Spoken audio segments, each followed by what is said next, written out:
Hello everyone, today I want to share my Navia build and team compositions with you in the short guide. As always, I start with a build, then go over teams, and at the end show some Abyss gameplay. Attack! That's the way. This one's got your name on it. Feeling lucky. As most builds, Navia's build is also a pretty standard DPS build with high crit damage, attack, and in her case, a geo damage bonus. As for energy recharge, she doesn't need a whole lot, like around 150% is already enough in my opinion, and most of this can already be achieved by just equipping her event 4-star weapon. As for Elemental Mastery, I think you should definitely avoid it, pretty much like you do for any Geo character. As for skills, this character is obviously all about the elemental skills, so definitely focus on this first, and afterwards I recommend leveling both the burst skill and the normal attacks up kind of simultaneously. They both actually deal pretty reasonable damage, so in my opinion Navia is actually a character worth triple crowning. As for Constellations, first of all, Navia already seems borderline broken to me at Constellation 0, but that didn't exactly stop the devs from making some of her constellations pretty ridiculous as well. Some of them are pretty standard, like Constellation 1 is just a little bit of extra energy generation and higher uptime on her elemental burst skill, and her burst also shreds geo resistance at Constellation 4. Now where it gets ridiculous is Constellation 2, it's up to 36% extra crit rate on her elemental skill, which is the main source of her damage, and especially in combination with Constellation 6, which, if I read this correctly, grants her up to 135% bonus crit damage on top of that if the elemental skill is fully charged.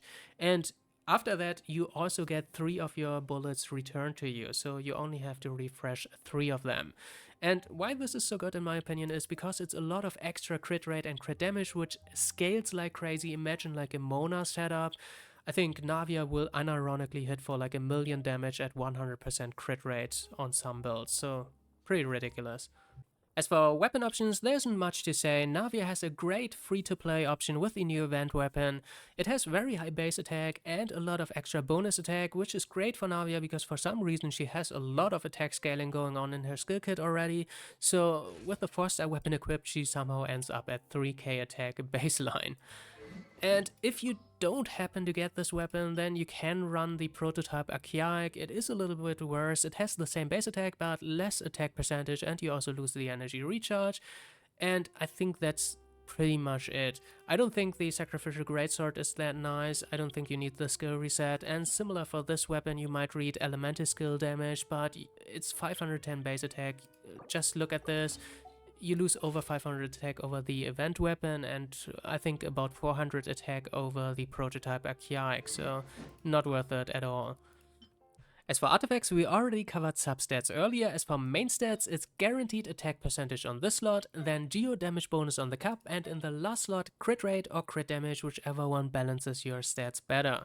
And keep in mind there is one strategy for Abyss specifically where you run very low crit rate and high crit damage for higher top end damage, and you reset stages over and over again until you get lucky with crits, so you might even get to cheese out a 9-star run even if your artifact quality is lower. And I think this strategy is especially viable with characters like Eula or Navia for example, because they do most of their damage in one big number, so it's a lot more realistic, or I guess probable is the word, to do it with characters that deal damage in one big number.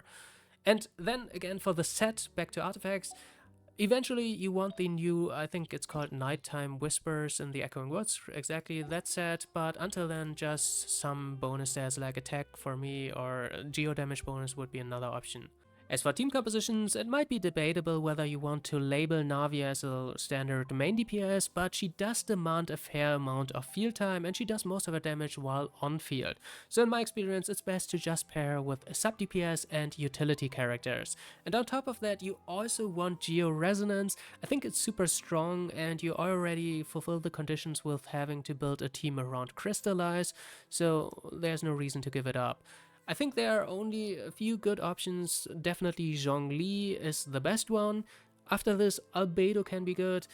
I think in the trial they used Ningguang. I think it's a little janky. Ningguang does need a decent amount of field time as well, so it makes rotations a little bit awkward, especially when to time Navia's burst skill.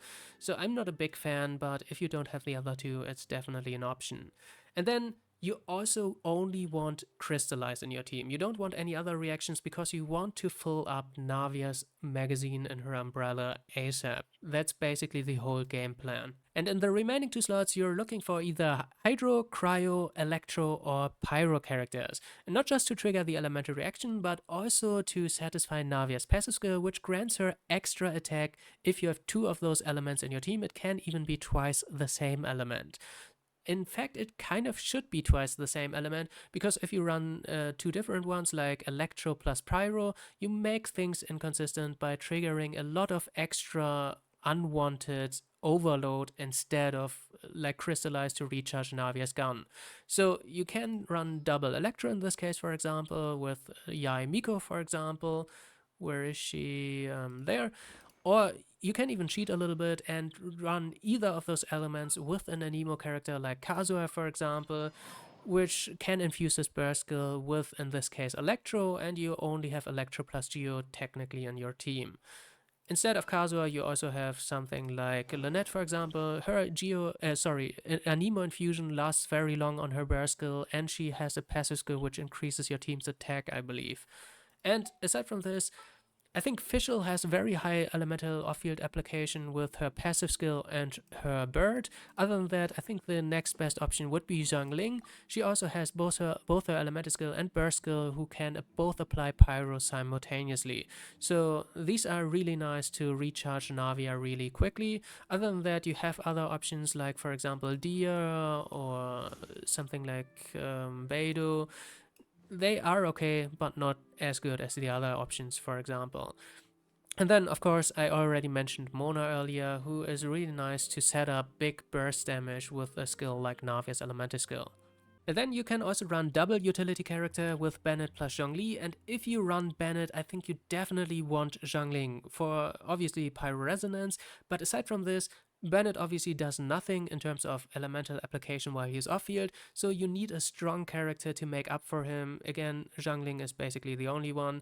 I don't think Dia does enough off-field elemental application to run her solo without a second character helping her out in that regard.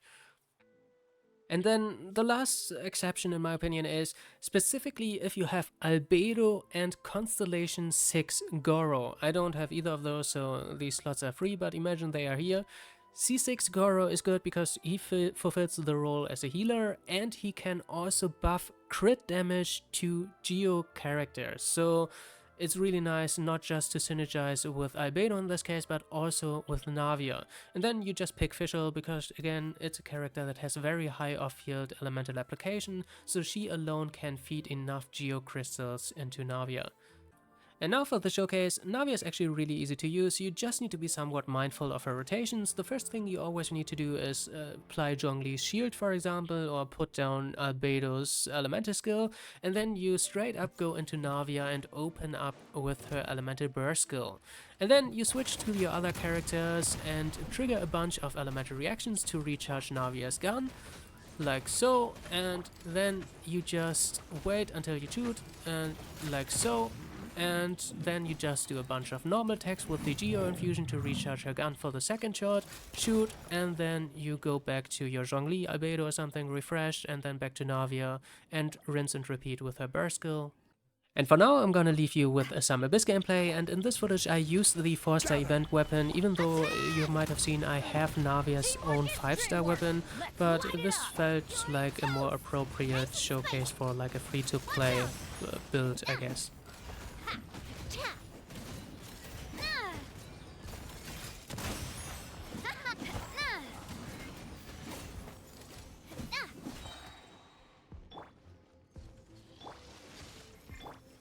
Stabilize!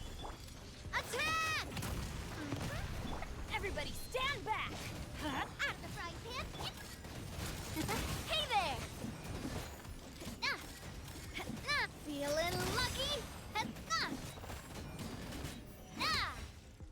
Alright, we made it to the end. I hope this was somewhat helpful and inspiring for your own bits. Stay tuned for more videos. Until then, have fun and bye bye.